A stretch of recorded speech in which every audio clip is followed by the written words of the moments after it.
Приветствуем зрителей и слушателей на канале iNews, Ичкерия News. В эфире Вестник Кабинета министров Чеченской Республики Ичкерия.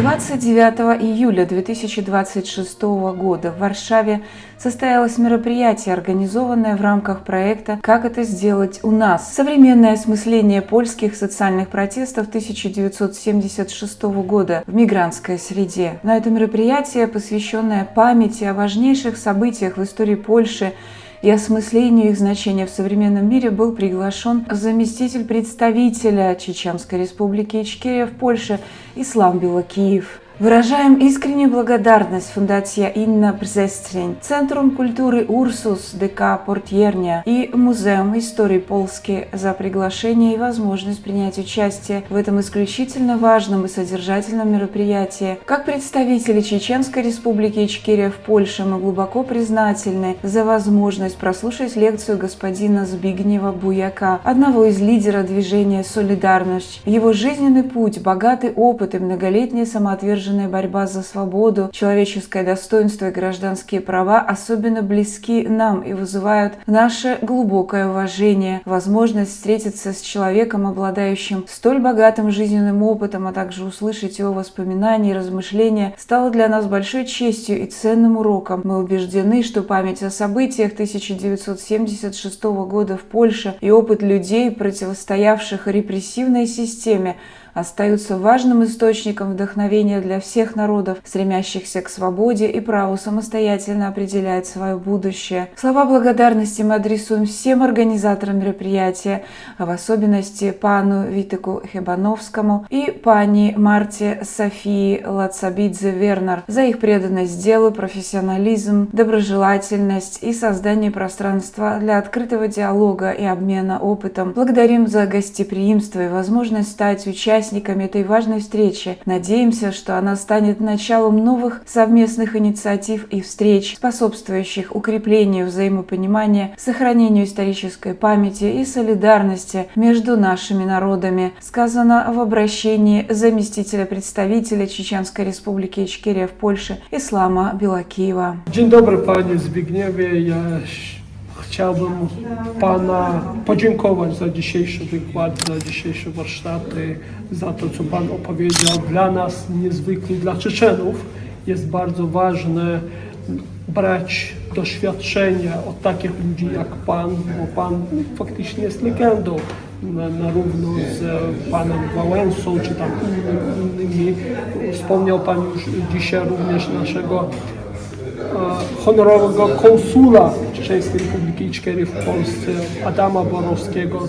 Wy jesteście ludzi, którzy przeszli, jesteście zahartowani tą walką i dla nas, dla czeczeńskiego narodu oczywiście jest taka bliskość was. Widzimy tą walkę, bo my też walczyliśmy i nadal walczymy o swoją niepodległość. Ja chciałbym dla pana osobiście przekazać pozdrowienia od Ahmeda Zakajewa.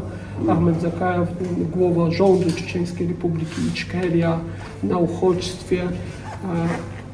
Słyszymy, widzimy i chcemy brać przykład od pana osobiście. W dniu dzisiejszym bardzo dziękuję za... Dziękuję bardzo, ale powiem tylko jeszcze, że ja z kolei dziękuję, dlatego że to był czas, w którym myśmy mieli głębokie poczucie, że wasza walka i nasza walka to jest dokładnie to samo, że trzymacie ten inny front. Do dzisiaj mamy to poczucie wspólnoty walki, mamy to poczucie wspólnoty krwi. Po prostu trzeba powiedzieć, wspólnota krwi.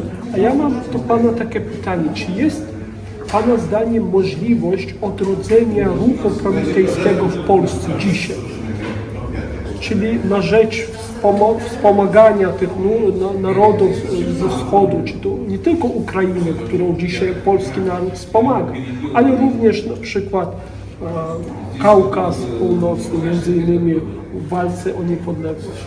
Powiem tylko tak, był taki okres wiele lat temu, kiedy w Polsce przyjęliśmy około 100 000 uchodźców z waszego kraju i nie było wtedy żadnych problemów.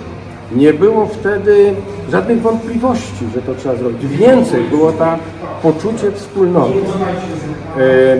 Ale coś się stało po tych latach. Taki prometejski moment też przeżyliśmy z początkiem wojny, tej pełnoskalowej wojny z Ukrainą, kiedy no właśnie też setki tysięcy Polaków, prawda, ruszyło pomóc tym uchodźcom z Ukrainy.